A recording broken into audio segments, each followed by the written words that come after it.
بہت ساری ایک مکس سچویشن ہے جس میں بات کرنے کے لیے ہمارے ساتھ موجود ہیں تجزیہ کار عبداللہ حمید گل صاحب۔ عبداللہ صاحب ویری گڈ مارننگ اور بہت شکریہ آپ نے صبح سویرے سما کو وقت دیا خبر وہی انداز میں کے پروگرام میں۔ سر کہیے گا ایک جانب تو امریکہ کہتا ہے کہ بات ہو رہی ہے، ایران کہتا ہے ایسا کچھ نہیں ہے، اور دونوں اپنے ہرمز پر اپنے اپنے کنٹرول کے بھی دعوے کر رہے ہیں۔ یہ جو معاملات ہیں عبداللہ صاحب تھوڑا ہمیں سمجھائیے کہ پھر یہ آخر کس جانب جا رہے ہیں؟ بسم اللہ الرحمن الرحیم۔ صبح بخیر، بہت بہت شکریہ آپ نے مجھے مدعو کیا۔ دیکھیں جہاں تک تعلق ہے یہ ایک اچھی خبر ہے۔ سب سے بڑی بات یہ ہے کہ مذاکرات کا مطلب کیا ہے۔ مذاکرات کا مطلب یہی ہے کہ جو اسلام آباد ڈائیلاگ ہے اس کی بنیاد ہوگی، اور کیونکہ ایک ڈاکومنٹ اتنے عرصے میں طے کیا گیا، اس کی شکیں طے کی گئیں، کیا ان شکوں سے ہٹ کے کوئی نئی شکیں آنے والی ہیں؟ تو ہاں، اس میں چھوٹی موٹی رد و بدل ضرور ہوگی۔ جیسے جب تک کہ پہلے عمران نے بات کی تھی کہ $300 بلین ان کا ایک نقصان ہوا ہے جس کو ظاہر ہے امریکہ اس کا ادا کرے گا، اور اب وہ شاید بڑھ جائے گا، 400 بلین ہو جائے گا، کیونکہ اس کے بعد جنگ میں بہت زیادہ مزید نقصان ہوا، سول انفراسٹرکچر کو تباہ کیا گیا، برباد کیا گیا، وغیرہ وغیرہ۔ اور دوسری جانب امریکہ جو اب تمام بات چیت ہے اس کے اندر کہیں نیوکلیر ڈیل کی بات نہیں آتی کہ نیوکلیر ڈیل کیا ہوگی۔ پہلے بھی آپ کو یاد ہے کہ 19 اگست کو 2 مہینے جب مکمل ہونے تھے 14 نکات کے، جس کے اوپر شک بشک کام ہونا تھا، اس کے بعد آخری بات جو تھی 2 مہینے کے بعد وہ نیوکلیر کے اوپر ہونی تھی۔ تو ایران نے تب بھی اپنی نیگوسیشنز کے ذریعے اپنی شرائط کو منوایا تھا۔ ایران نیوکلیر جو ہے وہ نہیں بنانا چاہتا تھا۔ ایران کا ہیوی واٹر اس ٹائم پہ عمان میں موجود ہے، ان کا تقریباً 12 ٹن فسائی مٹیریل جو لیس انریچڈ یورینیم ہے وہ روس کے اندر موجود ہے۔ اب اس ساری صورتحال کو اگر سامنے رکھا جائے تو اس ٹائم پہ جو ابھی حالات بنے ہیں اس کی ایک بنیادی جو اس سارے میں ٹرننگ پوائنٹ آیا وہ شہزادہ محمد بن سلمان کا ٹیلی فون کالنگ جو رابطہ تھا صدر ٹرمپ کے ساتھ، وہ تھا جس میں شہزادہ سلمان کی جانب سے کہا گیا کہ اگر آپ نے حملے کیے ایران کے اوپر تو پھر اس سے علاقے میں کشیدگی پھیل جائے گی اور جس کا براہ راست نقصان GCC ممالک کو ہوگا، اس لیے آپ اس قسم کے حملے کرنے سے گریز کریں۔ بصورت دیگر ہم آپ کی ایئر اسپیس اور اپنی لینڈ کے اوپر جو آپ کی فیسلٹیز ہیں، یعنی کہ جو آپ کے امریکی اڈے ہیں، ان کو ہم وہاں سے اب مزید ان کو برداشت نہیں کریں گے۔ یہ وہ ٹرننگ پوائنٹ تھا میرے خیال میں جو سادہ اور بڑے دو ٹوک الفاظ میں موقف شہزادہ محمد بن سلمان کی جانب سے اپنایا گیا، اور اس کے اوپر ڈونلڈ ٹرمپ صاحب کو پہلے بھی مشکلات کا سامنا تھا، کیونکہ ان کے جو 2 بنیادی مقاصد تھے جس سے وہ ہمیشہ دنیا کے اندر ایک خوف اور ہیبت طاری کرتے تھے، وہ ان کی ایئر فورس تھی اور دوسری ان کی نیوی تھی۔ جہاں ان کا بحری بیڑا جاتا تھا تو دنیا کانپ اٹھتی تھی، جہاں ان کی ایئر فورس جاتی تھی تو وہ لرز اٹھتے تھے۔ لیکن ایران کی صورت کے اندر یہ چیزیں انہوں نے استعمال کرنا اس لیے بند کر دیں کیونکہ دونوں بحری بیڑی ہے جو USS ابراہم لنکن اور جیرالڈ فورڈ جب بھیجے تو ان کو انہوں نے نشانہ بنایا جس کے اوپر جیرالڈ فورڈ کو تو بہت زیادہ نقصان پہنچا، اور جو ابراہم لنکن تھا وہ 2200 کلومیٹر جا کے دور کھڑا ہو گیا۔ اس کے بعد ہمیں یہ دیکھا کہ ایئر فورس جو تھی ان کے جو سب سے ایس جہاز تھے، یعنی کہ ان کی ٹیکنالوجی کے جو نمبر 1 جہاز تھے جس کے اندر F-35 تھا،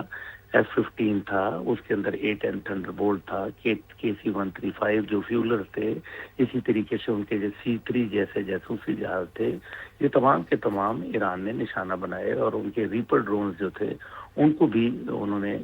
بہت زیادہ نقصان پہنچایا۔ نتیجہ بالکل یہ ہوا ایسے کہ بہت زیادہ نقصان پہنچایا گیا ایران کی جانب سے بھی ان کو، لیکن عبداللہ صاحب اس میں ایک پوائنٹ یہ بھی تو ہے نا کہ حملے رکنے کے باوجود بھی امریکہ کے اتحادی ملکوں میں کچھ واقعات بھی رپورٹ ہو رہے ہیں۔ اب ایران کی جانب سے کہا جا رہا ہے کہ کوئی تیسری قوت نقصان پہنچانا چاہتی ہے۔ اب سب جانتے جب تیسری قوت کی بات ہوتی ہے تو یہ اشارہ کس طرف ہوتا ہے؟ یہ اشارہ اسرائیل کی طرف ہے، کیا کہیں گے آپ؟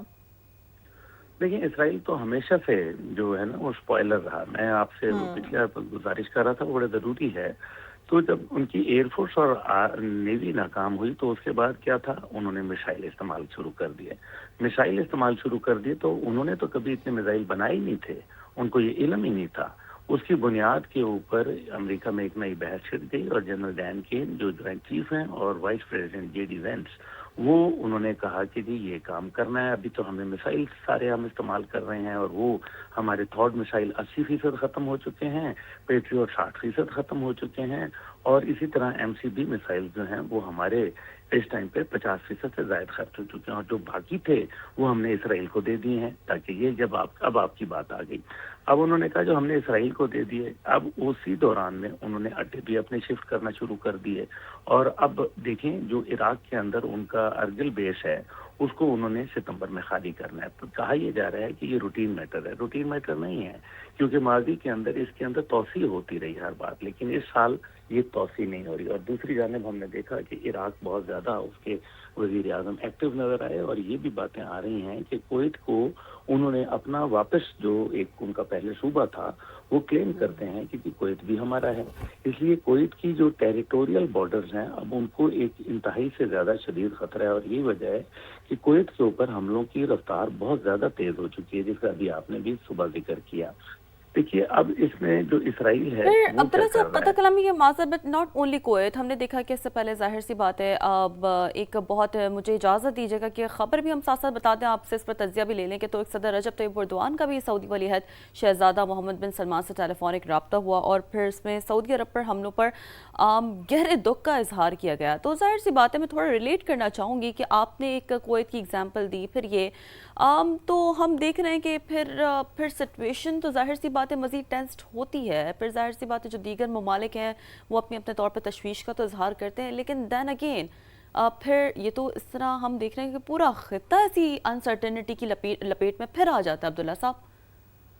دیکھیں یہی تو وجہ ہے نا جو شروع دن سے میں آپ سے یہ کہہ رہا تھا کہ یہ ایک منی تھرڈ ورلڈ وار تو شروع ہو چکی ہے, اور آپ نے دیکھا کہ یہ اس کی اکنامک تو افیکٹس جو ہیں وہ تو ان ممالک میں پہنچ رہے ہیں جن کا ان سے کوئی تعلق نہیں ہے, یعنی کہ آئس لینڈ میں اس کے اثرات پہنچ رہے ہیں, آسٹریلیا میں پہنچ رہے ہیں, دیگر دنیا کے کونے کونے میں پہنچ رہے ہیں. بہرحال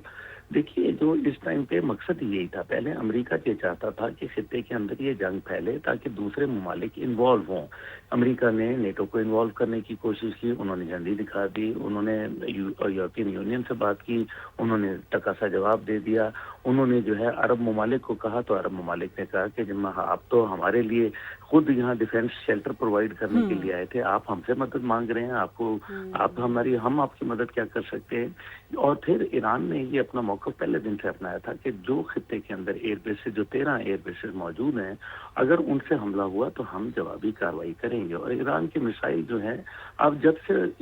امریکی صدر یہ چاہتے تھے کہ ایک بڑا حملہ کر دیں اور سول انفراسٹرکچر کو تباہ و برباد کرنے کے بعد ایران کے اندر فتح کا ڈنکا بجاتے ہوئے وہ کہیں کہ جی ہم نے اپنے مقاصد حاصل کر لی اور ہم جا رہے ہیں. لیکن ایران نے جب ابراہیم ذوالفقاری نے جب یہ کہا کہ اگر آپ نے ہمارا کیا تو ہم بھی آپ کو پتھر کے زمانے میں پہنچا دیں گے اور عرب دنیا کا کچھ نہیں بچے گا, جس کے اوپر یہ ساری بات پھر شروع ہوئی. اب دیکھیں نا, ایک طرف آپ کو پتہ ہے ترکی ہے, تو ترکی نے شروع میں ایران کو بہت زیادہ سپورٹ کیا, لیکن بعد میں ترکی کے لیے مشکلات میں اضافہ ہونا شروع ہوا کیونکہ ان کے اوپر بھی پریشر ہوا. پھر صدر ٹرمپ دوڑ کے گئے ترکی اور وہ وہاں ان کا وزٹ کیا اور ان کو کہا کہ جی ٹھیک ہے ہم آپ کے اوپر جو F-35 جہاز کا جو پروجیکٹ ہے اس کے اندر آپ کو شامل کریں گے, اور کان ہیلی جو جہاز ہے اس کو بھی ہم اجازت دے دیں گے, یعنی کہ ان کو لالی پاپ دینے کی کوشش کی گئی. لیکن ترکی نے بھی اس جنگ میں براہ راست کودنے سے صاف انکار کر دیا کیونکہ ظاہر ہے یہ ٹیریٹوریل